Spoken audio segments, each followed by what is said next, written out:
Good morning students. आपका third chapter की reading चल रही है। अब इसमें हमारा थर्ड चैप्टर है आपका सूक्ष्म जीव। ठीक है, अब इसमें हम आगे की रीडिंग में हमारा आता है विषाणु यानी वायरस। विषाणु अत्यंत छोटे सूक्ष्मदर्शी जीव होते हैं जिनमें जीवित तथा अजीवित दोनों के गुण पाए जाते हैं। वे जीवित कोशिका के बाहर किसी भी निर्जीव पदार्थ की तरह होते हैं, परंतु जब किसी जीवित कोशिका के भीतर होते हैं तो सजीव के गुण प्रदर्शित करते हैं। विषाणुओं का नाम उनके परपोषी तथा उनके कारण होने वाले रोगों के आधार पर रखा जाता है। कुछ सामान्य विषाणु इस प्रकार हैं। वायरस है ना, वायरस क्या है, जैसे आजकल कोरोना, हमारे यहाँ कोरोना बीमारी चल रही है ना, तो कोरोना भी किसके कारण हो रहा है, एक वायरस के कारण हो रहा है। तो ये जो वायरस होता है, जब ये किसी निर्जीव पदार्थ की तरह होता है, अगर ये किसी सजीव की बॉडी में नहीं है, मतलब हमारी बॉडी में नहीं है, किसी पशु की बॉडी में नहीं है, शरीर में नहीं है, तो ये निर्जीव है, यानी इसमें जीवन नहीं है। लेकिन जैसे ही यह किसी सजीव के संपर्क में आता है, ठीक है, तो ये क्या हो जाता है, सजीव हो जाता है। इसमें जो है सजीव के गुण प्रदर्शित करने लगता है ये। तो आजकल वायरस से और भी बीमारियां होती हैं और कोरोना सबसे बड़ा इसका उदाहरण है आज के टाइम में। देखिए कौन कौन से हैं। FMDV, ये जंतुओं में पैर तथा मुंह के रोग उत्पन्न करते हैं। ठीक है, ये वायरस का नाम है। TMB, टोबैको मोजेक विषाणु, तंबाकू के पौधे की कोशिकाओं में विद्यमान रहते हैं। तंबाकू का पौधा होता है, उसकी कोशिकाओं में होते हैं ये। खसरा विषाणु, मनुष्यों में खसरा उत्पन्न करते हैं, है ना। पोलियो विषाणु, बच्चों में पोलियो उत्पन्न करते हैं। जीवाणु भोजी, बैक्टीरियोफेज, जीवाणुओं को संक्रमित करते हैं। और इसमें हम कोविड-19 भी ऐड कर सकते हैं। कोरोना है, ठीक है, कोरोना वायरस का नाम जो है, उससे कोविड-19 बीमारी हो रही है। देखिए यहाँ पे फोटो दिए गए हैं। टोबैको मोजेक वायरस, जीवाणु भोजी, एड्स विषाणु। अब इनका प्राकृतिक निवास क्या है। विषाणु हर जगह विद्यमान होते हैं, जल में, वायु में, मृदा में, परंतु जीवित तभी होते हैं जब जीवित कोशिका में प्रवेश करते हैं ये सब जगह, लेकिन जीवित कब होंगे, जब ये जीवित कोशिका में प्रवेश करेंगे। जीवित कोशिका जैसे मनुष्य में, किसी पशु में, ठीक है, जो जीवित लोग हैं उनमें जब प्रवेश करेंगे। आकृति तथा आकार, ये सभी जीवित जीवों में सबसे छोटे होते हैं। इनका माप विस्तार 0.015 से 0.2 माइक्रोन हो सकता है। इन्हें इलेक्ट्रॉन सूक्ष्मदर्शी द्वारा ही देखा जा सकता है। ये क्षणनुमा, गोल, बहुभुजी आदि हो सकते हैं। हम इन्हें ऐसे अपनी आँखों से नहीं देख सकते। संरचना, विषाणु अपनी संरचना में अत्यंत सरल होते हैं, अर्थात इनकी कोई जटिल कोशिकीय संरचना नहीं होती है। इनमें DNA अथवा RNA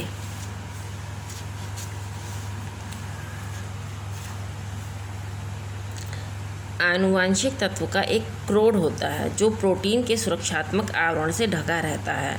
विषाणु विभिन्न प्रकार की आकृतियों जैसे दंडनुमा, गोलाकार, बहुभुजीय होते हैं। प्रजनन, जीवाणु स्वयं प्रजनन नहीं कर सकते। प्रजनन मतलब उनमें जो है उनमें संख्याएं नहीं बढ़ती हैं ऐसे, जब तक कि वे एक जीवित कोशिका में प्रवेश नहीं कर लेते। जैसे ही विषाणु एक जीवित कोशिका में प्रवेश करता है, वह वही तीव्रता से गुणन द्वारा असंख्य नए विषाणु कणों को उत्पन्न कर देता है। होस्ट कोशिका जब और अधिक विषाणु को नहीं रख सकती तो वह फटने पर जीवाणु कणों को मुक्त कर देती है। मुक्त हुए कण नई कोशिकाओं में प्रवेश कर सकते हैं, इसलिए विषाणु इतनी तीव्रता से फैलते हैं। आप देख रहे हो ना कोरोना कितनी तीव्रता से फैल रहा है। हानिकारक विषाणु, अत्यंत घातक रोग भी विषाणु द्वारा हो सकते हैं। साधारण जुकाम, खसरा, चेचक, ल्यूकीमिया, पोलियोमाइलिटिस, एड्स, हेपेटाइटिस आदि कुछ रोग हैं जो विषाणु द्वारा मनुष्यों में उत्पन्न होते हैं। पैर तथा मुख के रोग, विषाणुओं द्वारा मवेशियों में उत्पन्न किए जाते हैं। TMB, टोबैको मोजेक वायरस, तंबाकू के पौधों में होने वाला विषाणु रोग है। अब कुछ उपयोगी भी होते हैं। अन्य उपयोगी विषाणु सूडोमोनास, वैसिलस तथा प्रोटीन्स का उपयोग सीवेज के द्वितीयक अपघटन के लिए होता है, जहां जीवाणु सीवेज पदार्थों का अपघटन करते हैं। इन्हें फिर अवायवीय जीवाणुओं द्वारा क्रिया करा के ऑर्गेनिक पदार्थ को मीथेन गैस में तोड़ा जाता है। जो एक गैसनुमा मिश्रण का निर्माण करते हैं, जिसे जैविक गैस यानी बायोगैस कहते हैं। यह ईंधन का एक वैकल्पिक स्रोत है। शेष पदार्थ स्लेज को सुखाने के बाद खाद के रूप में प्रयोग में लाया जाता है। यह नाइट्रोजीनस यौगिकों में से समृद्ध होता है। अब आता है भोजन संरक्षण। वह प्रक्रिया जिसमें भौतिक तथा रासायनिक विधियों द्वारा जल्दी खराब होने वाले खाद्य पदार्थों को नष्ट होने से बचाया जाता है, भोजन परिरक्षण या भोजन संरक्षण कहलाता है। भोज्य पदार्थों के संरक्षण की कुछ विधियाँ निम्नलिखित हैं।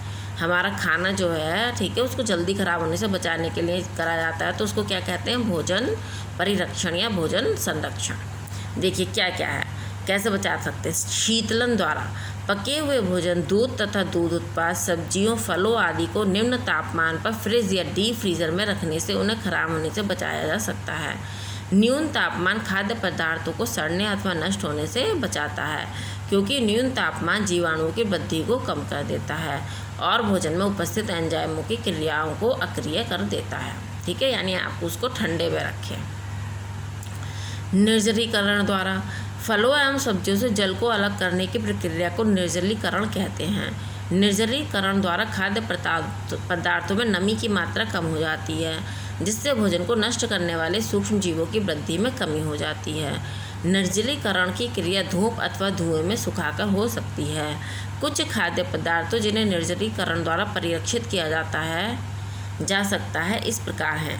धूप में सुखाकर गोभी, पालक, मेथी, अदरक आदि। धुएं में सुखाकर मछली, मांस आदि। अब आता है पाश्चुरीकरण द्वारा। इस विधि की सर्वप्रथम फ्रांसीसी वैज्ञानिक लुईस पाश्चर ने दूध संरक्षण के लिए खोज की थी। दूध को 60 से 65 डिग्री सेंटीग्रेड पर गर्म करके उसमें विद्यमान जीवाणुओं को नष्ट कर दिया जाता है। फिर उसे एकदम ठंडा करके कोई भी शेष रहेगा जीवाणु को भी नष्ट कर दिया जाता है। यह विधि पाश्चुरीकरण कहलाती है। ठीक है, सबसे पहले इस विधि का किसने वो करा था खोज? एक फ्रांसीसी वैज्ञानिक थे लुईस पाश्चर। ठीक है, उन्होंने दूध के संरक्षण के लिए इसकी खोज की थी। गर्म करके एवं डिब्बा बंद करना। भोजन को लगभग 110 डिग्री सेंटीग्रेड के उच्च तापमान पर 1.5 घंटे तक गर्म करने के पश्चात निर्वात में डिब्बा बंद करके रखा जाता है। इस विधि भोजन में उपस्थिति खराब करने वाले सूक्ष्मजीव नष्ट हो जाते हैं। नमक एवं शक्कर द्वारा। नमक अथवा शक्कर की उच्च सांद्रता भोज्य पदार्थों को जल मुक्त कर देती है, जिससे उसमें जीवाणुओं की वृद्धि अवरुद्ध हो जाती है। खाद्य पदार्थ खराब होने से बच जाते हैं। सिरका, तेल, सिट्रिक एसिड, मसाले भी भोजन संरक्षण में सहायक होते हैं। रासायनिक संरक्षणों का प्रयोग। भोजन को कुछ रासायनिक पदार्थों के प्रयोग द्वारा भी संरक्षित किया जा सकता है। यह रसायन भोजन को खराब करने वाले सूक्ष्मजीवों को रोक देते हैं। भोजन संरक्षित करने की यह विधि रासायनिक संरक्षण कहलाती है। जैसे सोडियम बेंजोएट द्वारा फलों के रस तथा स्क्वैश संरक्षित किया जाता है, जबकि पोटेशियम मेटाबाइसल्फाइड द्वारा जैम तथा जेली को संरक्षित रखने में सहायता प्राप्त होती है। अब इसके आते हैं लेसन के महत्वपूर्ण तथ्य। सूक्ष्मजीव आकृति में अत्यंत लघु होते हैं। इन्हें केवल सूक्ष्मदर्शी द्वारा ही देखा जा सकता है। एंटोनी वॉन लीeuwenhoek ने सर्वप्रथम जीवाणु को सूक्ष्मदर्शी द्वारा देखा था। किसने देखा था? एंटोनी वॉन लीeuwenhoek ने। सूक्ष्मजीव हर जगह विद्यमान होते हैं। ये वायु, जल, मृदा, दलदली भूमि, मरुस्थलों, ध्रुवों पर तथा जीवित जीवों के शरीर में भी रह सकते हैं। सूक्ष्मजीव विभिन्न प्रकार के होते हैं, जैसे जीवाणु, शैवाल, कवक, प्रोटोजोआ तथा विषाणु। जीवाणु गोल, कोकी, क्षणनुमा, वैसिली। ये कोकी जीवाणु का नाम है और ये कैसा होता है? गोल होता है। वैसिली कैसा होता है? क्षणनुमा होता है। सर्पिल, स्पाइरला तथा कोमा आकार का होता है, विब्रियो के हो सकते हैं। जीवाणु मृतपोषी, परपोषी, वायवीय अथवा वायवीय भी हो सकते हैं। ये सामान्यतः द्विविघटन द्वारा प्रजनन करते हैं। शैवाल हरे होते हैं, अतः प्रकाश संश्लेषण की प्रक्रिया में करने में सक्षम होते हैं। ये आकृति में उच्च स्तर की भिन्नताएं प्रदर्शित करते हैं। एक कोशिकीय अथवा बहुकोशिकीय भी हो सकते हैं। कवक हरे रंग रहित परपोषित पौधे जैसे जीव होते हैं, जो एक कोशिकीय अथवा बहुकोशिकीय भी हो सकते हैं। प्रोटोजोआ एक कोशिकीय सूक्ष्मदर्शी जीव जैसे जीव होते हैं, जो जल, मृदा, मृत तथा सड़ने करने वाले पदार्थों पर पाए जाते हैं। प्रोटोजोआ परपोषी होते हैं, जैसे अमीबा, पैरामीशियम, यूग्लिना। प्रोटोजोआ उपयोगी अथवा हानिकारक हो सकते हैं। विषाणु अत्यंत लघु सूक्ष्मदर्शी जीव होते हैं जो जीवित तथा अजीवित दोनों की भांति ही व्यवहार करते हैं। ये रोग उत्पन्न करते हैं। शीत उपचार, निर्जलीकरण, पाश्चुरीकरण, गर्म करना तथा रासायनिक संरक्षकों की सहायता से भोजन संरक्षित किया जाता है। चैप्टर की रीडिंग बेटा आपकी ख़त्म हो गई है, इसको आप समझ लीजिएगा।